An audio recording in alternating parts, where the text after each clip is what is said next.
दोस्तों आपका स्वागत है एक बार फिर से हमारे चैनल नोटबोर्ड में। तो आज की इस वीडियो में दोस्तों हम कंप्यूटर साइंस क्लास 11 का जो सिलेबस है सेशन 2024 और 25 के लिए वो देखने वाले हैं। तो ज़रूर वीडियो में एंड तक बने रहिएगा।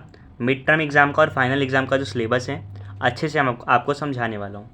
ठीक है दोस्तों, यहाँ पर लिखा है सबसे पहले लर्निंग आउटकम्स, यानी कि सिलेबस से आपको क्या क्या समझने में आएगा, ठीक है, क्या क्या सीखने को मिलेगा, उसको आप पहले दोस्तों पढ़ लेंगे। ठीक है, ऐसे ही है वो। फिर आता है डिस्ट्रीब्यूशन ऑफ मार्क्स, ये बहुत इंपॉर्टेंट है। कंप्यूटर साइंस 11th क्लास में दोस्तों 3 यूनिट है आपकी। पहला है कंप्यूटर सिस्टम एंड ऑर्गेनाइजेशन, 10 नंबर का है। दूसरा है कॉम्पिटिशनल थिंकिंग एंड प्रोग्रामिंग 1, 45 नंबर का है। थर्ड है सोसाइटी लॉ एंड एथिक्स, 15 नंबर का है। ये टोटल होता है 70 नंबर। तो ये 70 नंबर दोस्तों आपके मार्क्स का डिस्ट्रीब्यूशन है जो आपके फाइनल एग्जाम में होने वाला है।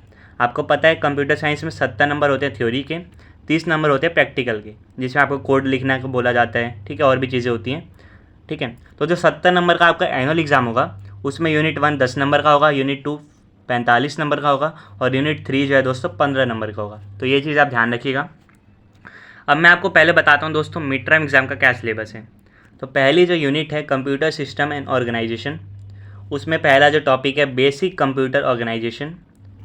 दूसरा टॉपिक है दोस्तों टाइप्स ऑफ सॉफ्टवेयर। तीसरा है ऑपरेटिंग सिस्टम। फिर है बूलियन लॉजिक, नंबर सिस्टम और एनकोडिंग स्कीम। ये सारे जो आपको मैंने बताया टॉपिक्स, ये आपकी यूनिट 1 में आते हैं और यूनिट 1 जो है आपकी मिड टर्म एग्ज़ाम में आ रही है।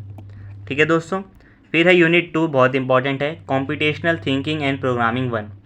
इसमें जो पहला टॉपिक है introduction to problem solving, familiarisation with the basics of Python programming, knowledge of data types, operators, expression statement, type conversion and input output.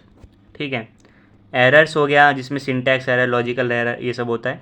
Flow of control, conditional statement और iterative statement.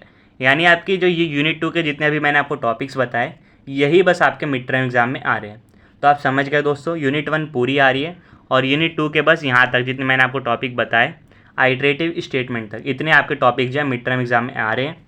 ये syllabus इतना आपको दोस्तों 13 सितंबर तक complete करना है। ठीक है, उसमें इतने ही यूनिट से जो है क्वेश्चन पूछे जाएंगे। मिड टर्म एग्ज़ाम ख़त्म होने के बाद यूनिट 2 में आपको क्या क्या पढ़ना है। स्ट्रिंग्स बहुत इंपॉर्टेंट है दोस्तों, पढ़ लिया। ठीक है, इसमें कौन कौन से फंक्शन होते हैं, मेथड क्या क्या होते हैं। फिर आता है लिस्ट, ये भी इंपॉर्टेंट है। टपल्स, उसके बाद आता है दोस्तों डिक्शनरी।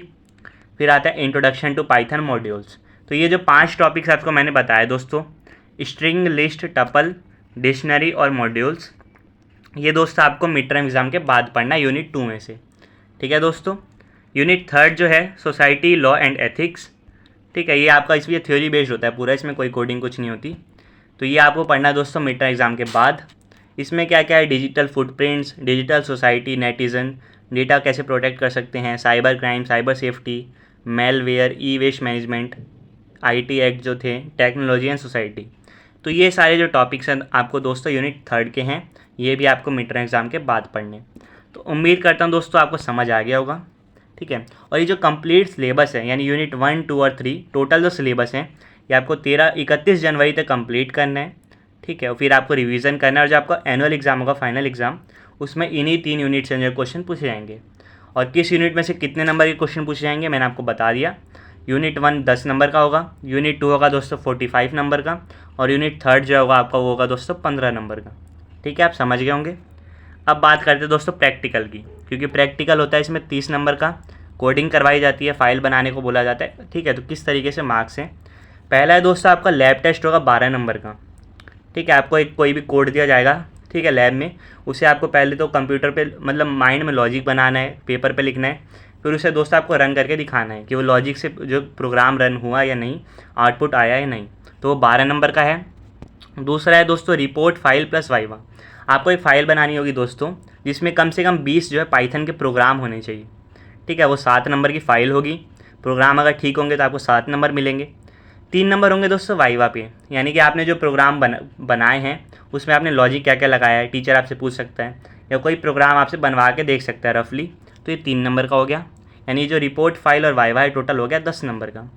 8 नंबर जो दोस्तों बचते हैं 30 में से, वो होता है प्रोजेक्ट का। ठीक है, प्रोजेक्ट आपको ऐसा बनाना है जिसमें बहुत सारी जितने भी आपने यूनिट 1, 2 और 3 में से जो भी आपने सीखा है, यूनिट 1 और 2 में से मोस्टली वो अप्लाई हो सके। ठीक है, यानी प्रोजेक्ट आपको ऐसा बनाना है जिसमें कुछ कोडिंग हो और जो यूज़फुल हो। टीचर आपको सजेस्ट कर सकता है। उसके अलावा भी दोस्तों यहाँ पे आप देख सकते हैं प्रैक्टिकल लिस्ट दे रखी है। प्रैक्टिकल लिस्ट यानी कि कौन कौन से प्रोग्राम आपने जो रिपोर्ट फाइल है जिसमें आपको 20 प्रोग्राम कम से कम लिखने हैं, कौन कौन से लिख सकते हैं। तो यहाँ पे कुछ एग्जांपल दे रखे हैं, आप इनको लिख सकते हैं अगर आपको इनका कोड पता है तो, या नहीं भी पता तो भी आप इनका कोड ढूंढ के या सोच के जो है लिख सकते हैं। ठीक है दोस्तों, यहाँ पे बहुत सारे जो आपको टॉपिक्स सजेस्ट करे हुए हैं। ठीक है, तो ये आपका पूरा सिलेबस था। उम्मीद करता हूँ आप समझ गए होंगे। ठीक है, 12 नंबर का लैब टेस्ट, 10 नंबर रिपोर्ट फाइल और वाइवा के, और 8 नंबर होंगे प्रोजेक्ट के। प्रोजेक्ट आप टीचर से पूछ सकते हैं या फिर अपनी मर्ज़ी से बना सकते हैं, लेकिन टीचर से ज़रूर उसको जो है कन्फर्म करा लीजिएगा। एक और चीज़ दोस्तों यहाँ पे सजेस्टेड मटेरियल, यानी आप अगर कंप्यूटर साइंस पढ़ रहे हैं 11th में तो आप NCERT तो यूज़ कर सकते हैं। ठीक है, NCERT अच्छी है, लेकिन आपको मैं एक और बुक रेफ़र करूँगा, सुमिता अरोड़ा नाम की है, जो मैंने पढ़ी थी 11th में। ठीक है दोस्तों, वो भी बहुत अच्छी बुक है। अगर आप उससे भी पढ़ेंगे, वही ज़्यादातर स्कूलों में पढ़ाई जाती है, उससे पढ़ने से भी दोस्तों आपको बहुत बेनिफिट होने वाला है, क्योंकि उसमें डिटेल में बहुत सारी कोडिंग दे रखी है, बहुत सारे प्रोग्राम दे रखे हैं। तो ये दोस्तों आपका सिलेबस था, समझ गए होंगे आप। 30 नंबर जो है प्रैक्टिकल के कैसे होने वाले हैं, और थ्योरी के जो 70 नंबर है उसमें 3 यूनिट आने वाली है। ठीक है, और कौन कौन सी यूनिट कितने नंबर की है मैं आपको बता चुका हूँ। तो ये दोस्तों आपका कंप्यूटर साइंस क्लास 11 का सिलेबस था सेशन 2024 और 25 के लिए। उम्मीद करता हूँ आपका अच्छे से समझ आ गया होगा। आपसे फिर मिलेंगे दोस्तों नेक्स्ट वीडियो में, तब तक के लिए bye bye, see you again and thanks for watching.